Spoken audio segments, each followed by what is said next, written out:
So am I on? Good. So first let me say what a unique privilege and pleasure it is to be here. I had the opportunity to participate in this program last year, and I was really, really pleased with not only the content, but the participation. It's very, very interesting to travel and meet people who are interested in the thing that animates us day in and day out. But I do have a couple complaints that I have to start with today.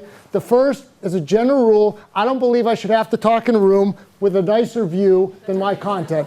So for all of you that want to stare out the window here, I fully understand where you're coming from. The other is, and I was telling some of the others here, I flew in last night from the United States, so I flew overnight. I took the new Heathrow, the Heathrow Express, is that what's called? Excellent service, excellent service. Took the train in from Paddington and got here just a few moments ago. It was wonderful. But as I sat down on my 7-hour flight last night, the first thing the flight attendant did was pour an entire glass of red wine all over me. And so I really thought it was a unique opportunity to not only have wet slacks, but red wine. She couldn't pour the white wine on me, couldn't pour the water. I mean, it had to be the red wine. So it was really kind of an interesting way to get the weekend started. But in any event, it is wonderful to be here. We were told that a number of people are expecting fireworks between the two of us. I don't think you'll necessarily find that. But I do think it is true that as a general rule, the United States and the EU have not always seen procurement exactly the same way. And many people perceive on the global stage that there's a little bit of ego and a little bit of tension between whose system should dominate and whether they should adopt to us or we should adopt to them. But I think one of the things that's very, very significant, and Anders will talk more about this later, is the reality that in our lifetimes, the global conversation about procurement has fundamentally changed. Just 30 years ago, there was no real global conversation about procurement. Today, we're seeing increasing harmonization around the world, and I could use that as the mega trend, but to the extent that that seems to be a given at this point, I thought I'd talk about some other issues. So I'm going to talk about a number of issues. Anders will talk about some things. We'll save plenty of time for questions, and then we can talk about the things that actually interest you. Okay, so anytime someone says that you get to speak on a panel and talk about megatrends, you want to think big, you want to talk about something really exciting, and as my wife would say, but it's procurement. Okay, so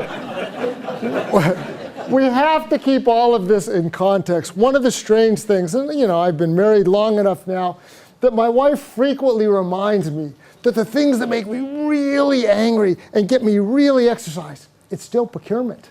And again, we both teach law. There are people who teach criminal law. People die. That's really significant. International human rights. These are big issues. And she says, but it's procurement. Okay, but we take it seriously, and that's why we're here. These are some of the things that I'm thinking about in terms of procurement. And as Dermot said, look, we're always talking about change. So as we think about how our practice, how our policy is going to evolve in the next year, 5 years, 10 years, these are the things that I think are quite significant. Now, I could literally talk about everything with these, but here's what I'd like to do for the next few moments. I want to talk for a few moments about the global economy, because frankly, a lot of the things that we took for granted up until a few years ago, we are no longer taking for granted, and it will change the way that governments buy.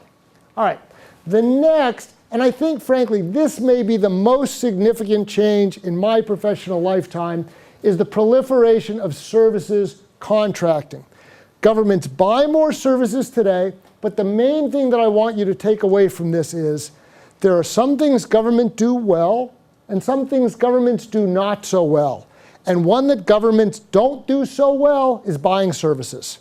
So I'm waiting for the country that we can hold up as a model. Oh, look at this country that's really got services under control. We haven't found them yet.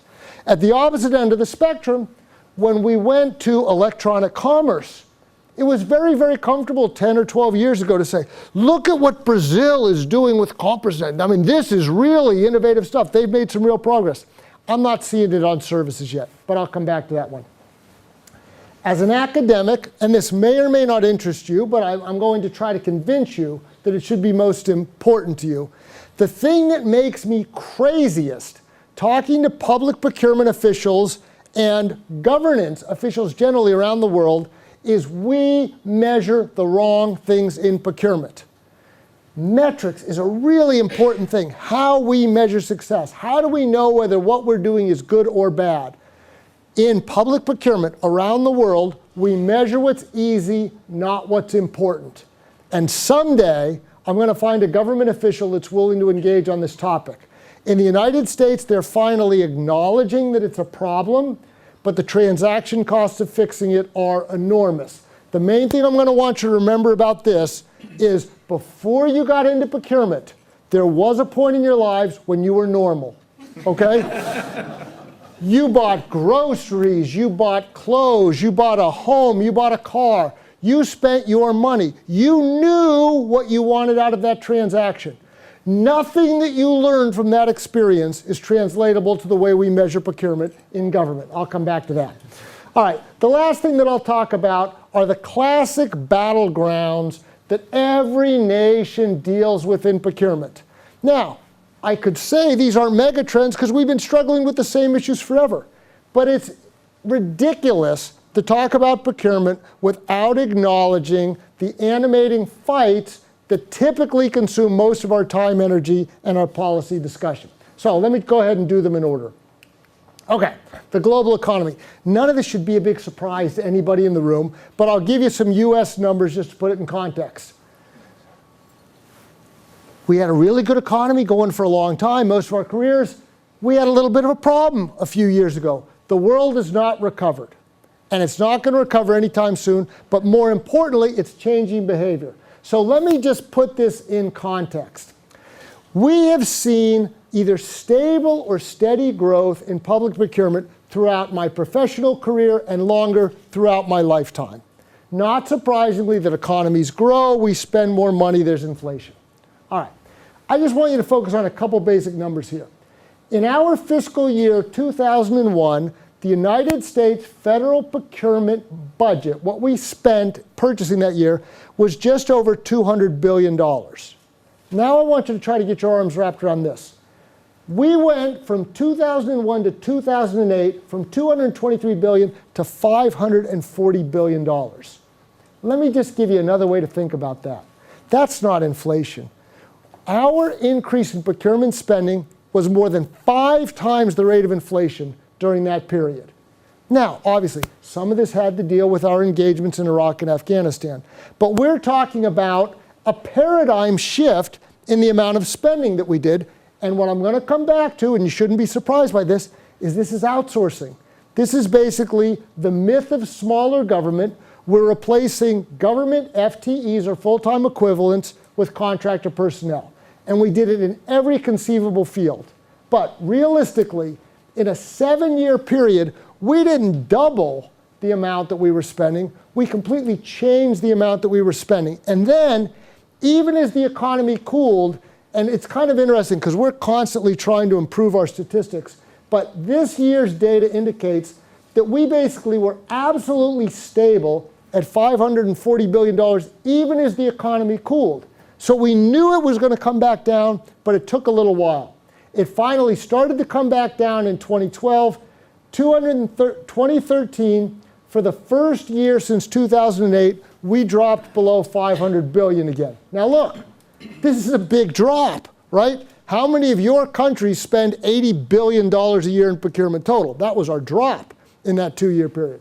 This is still a huge number, but it does reflect a reduction, and most of us think that the trend line will be further reductions. Now, as a betting person, I don't think that we're going to drop below $400 billion. But even if we did, if we went from 2001 to 2015 and it stabilized at about $400 billion, that would still be a big growth. But in any event, other countries are experiencing similar reductions, and we're going to see more. Now, here's the governance question. Most of us realize that governments are going to have to make decisions as the economy recovers. You can invest in growth, invest government money, and hope for returns on investments, or you can basically retrench and try to spend less. And this is where it all comes back to procurement. In the United States, we have 535 uneducated rubes that we refer to as the United States Congress. Okay, so we have 100 senators and 435 representatives. They know nothing about procurement, but they write the laws, okay? They run up and down the halls of Congress every day basically saying that they're going to achieve massive savings through the procurement process. It's not true. They don't want to hear that, okay? All the improvements that you can do with regard to procurement, you can buy smarter, you can buy better, you can have more auditors, you can have more oversight. That's middling at the margins. The way that governments spend dramatically less money in procurement is they buy less stuff. Okay, now, the real question is, what appetites that we as a government, you as a government, what appetites have we curbed?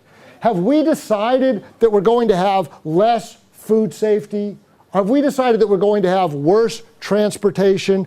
Have we decided that, and maybe in the United States we will decide that we're going to have less defense, but in any event, the real question is, nobody is actually serious about dramatically reducing their government footprint or their needs, but that's where the savings are.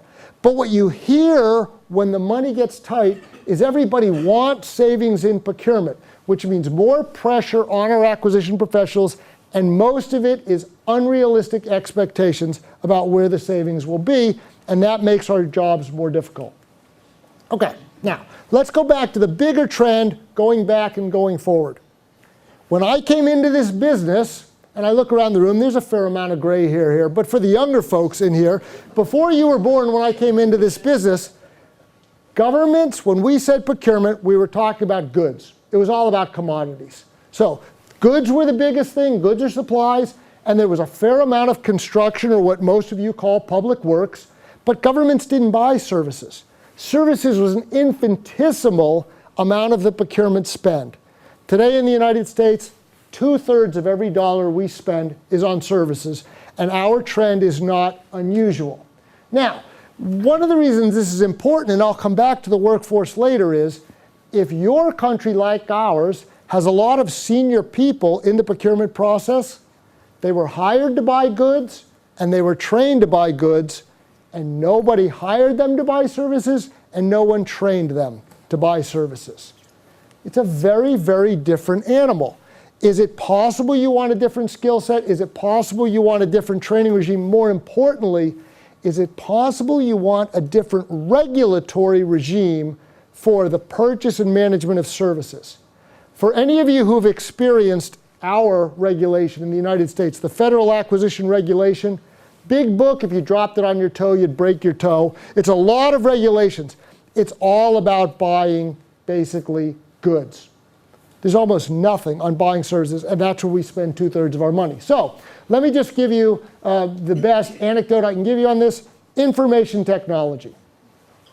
Information technology is tremendously important to all of us, the way that we govern, the way that we serve, the way we interact with the public. The problem is the government's not very good at buying information technology. One of the biggest problems that governments have, and again, it's easy to use the United States as an example, we want the paradigm shift. We want the new system that will change everything.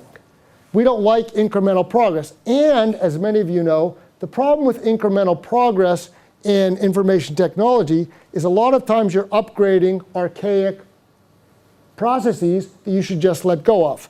A good example would be, we always used to use the example in teaching procurement in the developing worlds that in the United States, we started with the telegraph, we went to landline telephones, and later we moved to mobile phones. That's what we would call the classic walk before you run. In the developing world today, most people will have a mobile phone having never had a landline telephone. Why should you learn to walk if you're going to run more effectively? Well, everybody wants the paradigm shift IT solution. The problem is, if you buy it before it's ready, you can have all kinds of problems. The other thing is, transitioning from legacy systems to new systems is difficult.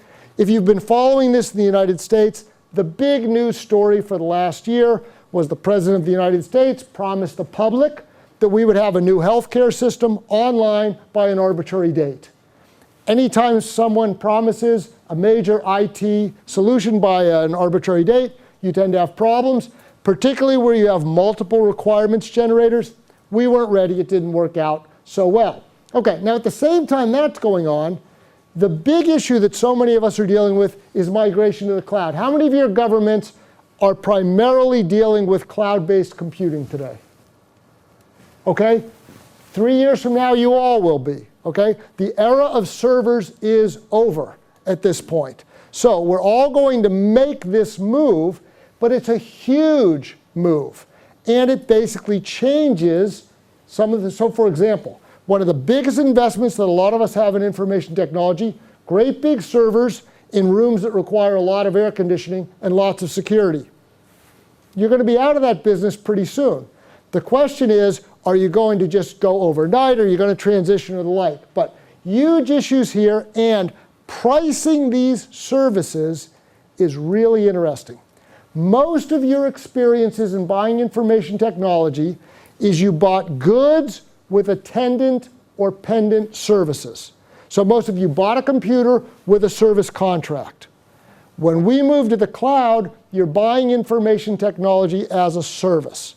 And it's a different paradigm for a lot of folks. It'll be interesting to see how it plays out. And the background around all of that is cybersecurity.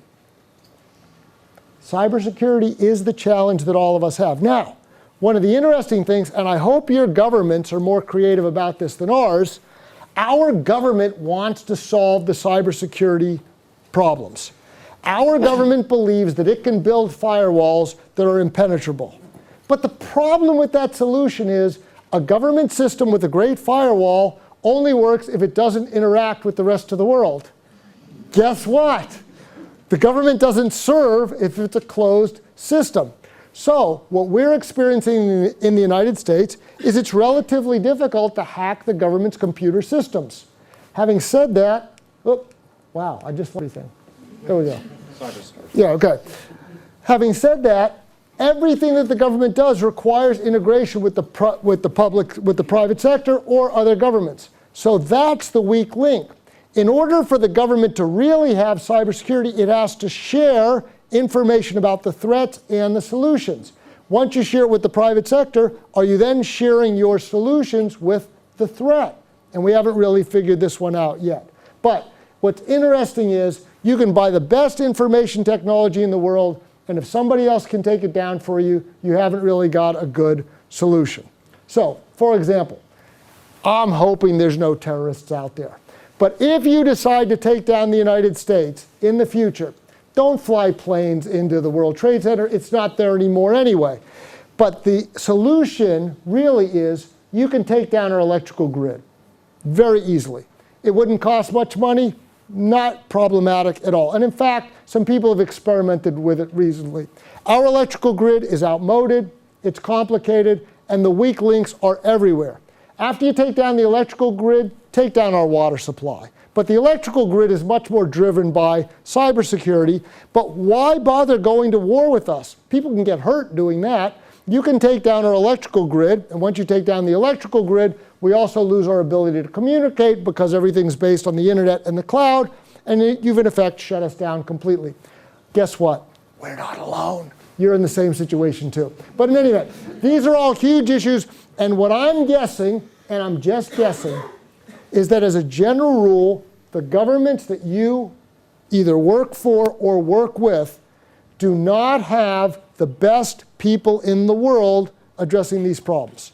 So what government tends to buy is the solution to last year's cybersecurity problem, and the question is, how do they get the innovations to be out ahead while they're trying to do paradigm-shifting information technology? If anybody's interested during question and answers later, I can give you the best example from the United States from about 10 or 12 years ago. We could talk about the NMCI, the Navy Marine Corps intranet, where we basically outsourced an information technology system for about 300,000 people. It was supposed to cost $9 billion.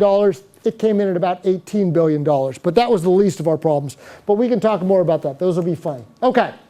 Let me talk a little bit about metrics. How am I doing on time? Okay. In public procurement, we measure what's easy, not what matters. Now, I say we. This is a very, very broad topic. One thing that Anders and I have talked about before, and this is very important in trade agreements, is there's some amount of data that is required under the trade agreements, And this is with regard to assessing markets. So for example, we measure how much money governments spend buying stuff. We keep track of what type of procurement, whether they were competitive, and we keep track of the vendors or who gets those contracts. Are they domestic firms? Are they foreign firms? Are they small or medium enterprises? Or are they the big multinational firms? This type of information is required in most of the trade agreements. We've been keeping it for years. Our data is reasonably good. Most countries struggle with it. But this is what I would call macro-level trivia data, okay? It's wonderful for the legislators to know how much money they're spending. Theoretically, that's important. But it doesn't tell us anything about whether our acquisition system is performing well or poorly. The problem that we have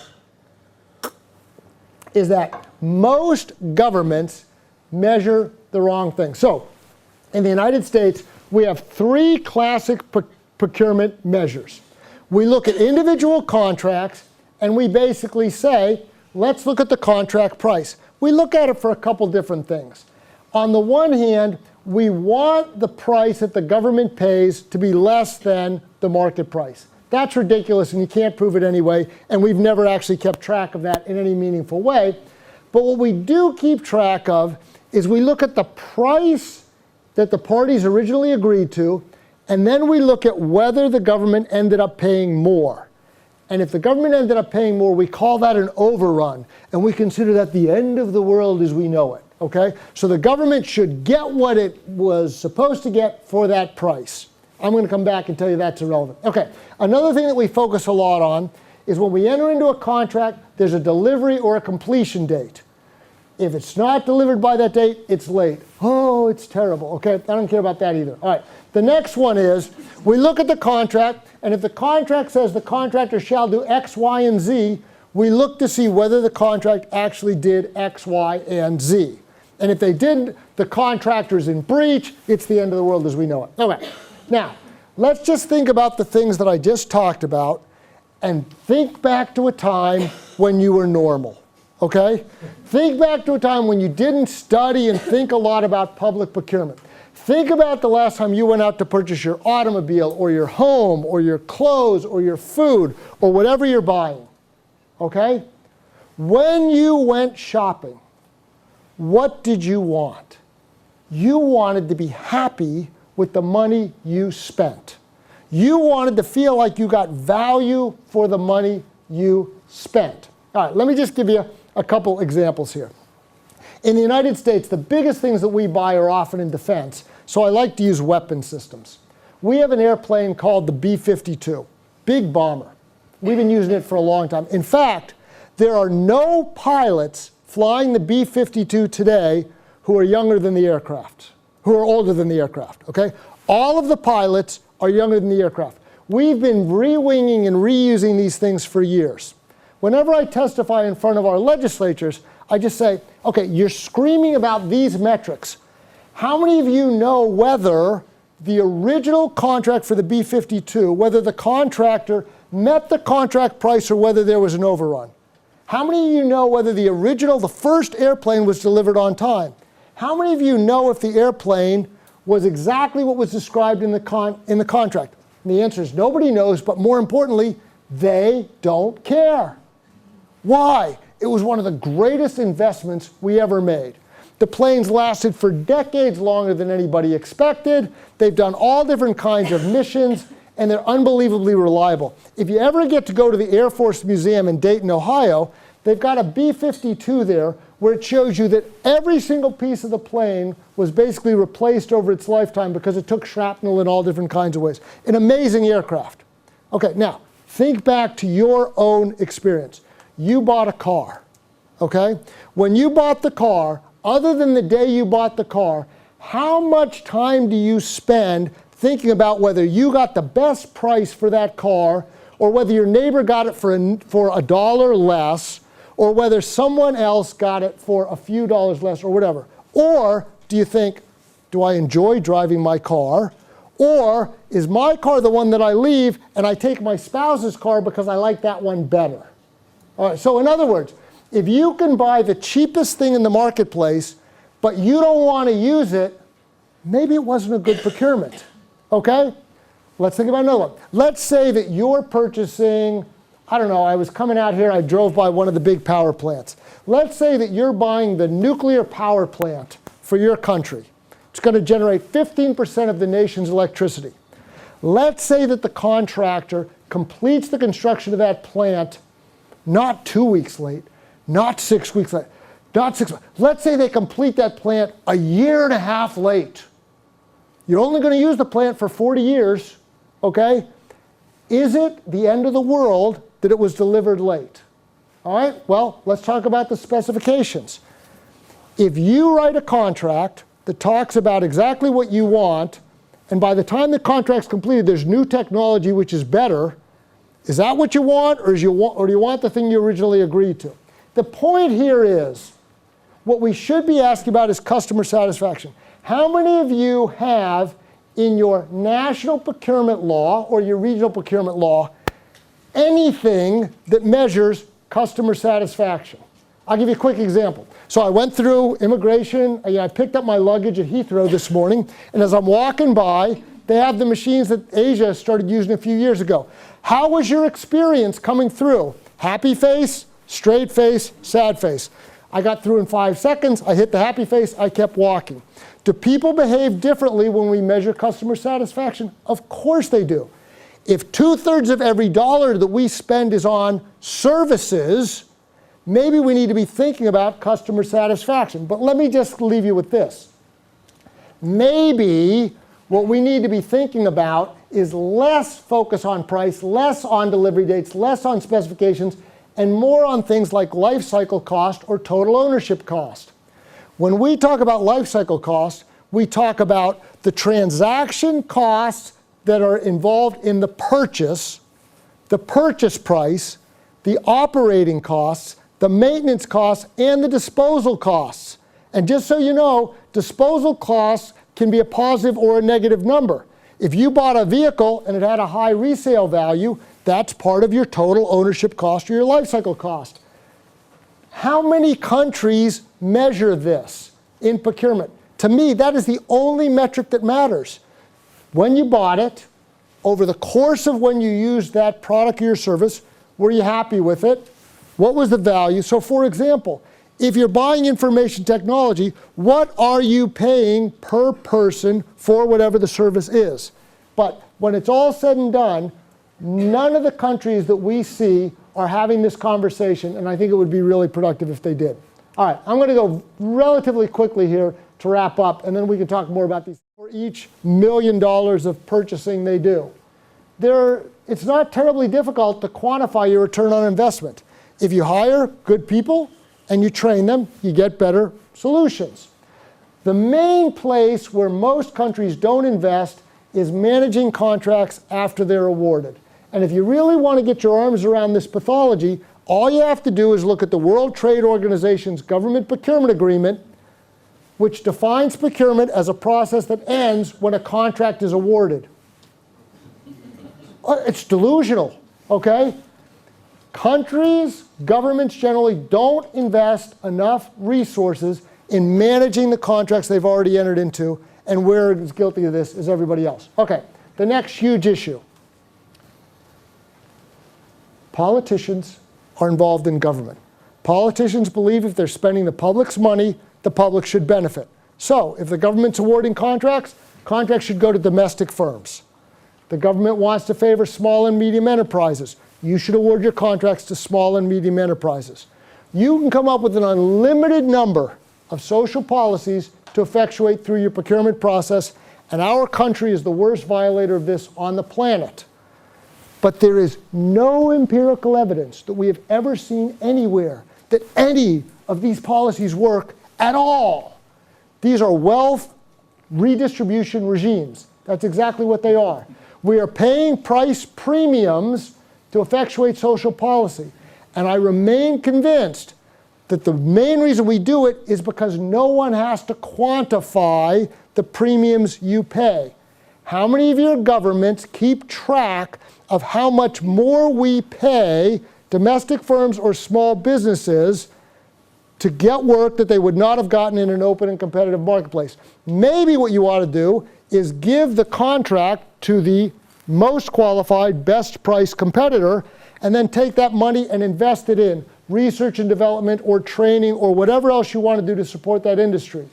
But creating protected industries that are non-competitive and paying a price premium to do it is a fool's errand, and someday we'll outgrow that. No, we won't. Okay, the last one is the challenge for all governments. If you read histories of public procurements around the world, most countries focus on procurement first with an eye towards controlling corruption.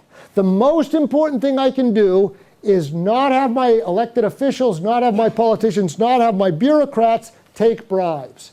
And so they start the procurement process by controlling corruption first. That is the wrong way to go about it. We should start thinking about procurement, focusing on how to get value for money. And so what we see around the world is a pretty consistent cycle where we crack down on corruption, we try to increase accountability, government officials complain they can't get the goods and services they need, we loosen up the process, we have a scandal, we tighten it up again. Everybody falls through the same basic cycle, and there's no obvious answer to this. Having said that, though, I think one of the challenges is how to have a meaningful conversation about dealing with some level of corruption or some acceptable level of corruption without sacrificing all of our ability to do business in terms of efficiency. Okay, the last thing I just want to mention, I talked about human capital just for a moment, and I'm assuming they'll make the slides available to you afterwards. When we talk about human capital, I am astounded by how limited most governments are in thinking about what you really need to have an effective acquisition workforce. There are lots and lots of people involved, and we often forget how important the private sector and all of the various other instrumentalities are in making the system work. The other thing is we consistently underestimate what it costs to have a qualified acquisition workforce. It takes time and money to find the right people and get them in the right places. You have to educate and give them experience as they grow. We were talking out in the hallway before. One of the interesting things happening now is around the world, we have very, very young people with huge amounts of purchasing responsibility who haven't necessarily learned by making the mistakes that will help them avoid big errors. We have to give people independence to make good business judgments, and we have to give them incentives while having some disincentives. As a general rule, the private sector gives better incentives. So what happens? Your government trains people in how to do public procurement. They get good at it. They go to the private sector. They make more money selling to you than they did buying before. Then you have to develop these people, make their work meaningful, and somehow retain them while maintaining some level of professional standards. It's a challenge for all of it. Okay, I've talked enough. The only constant in public procurement is change. You never get to say you're done, but I get to say I'm done, and we'll do more Q&A later. Okay.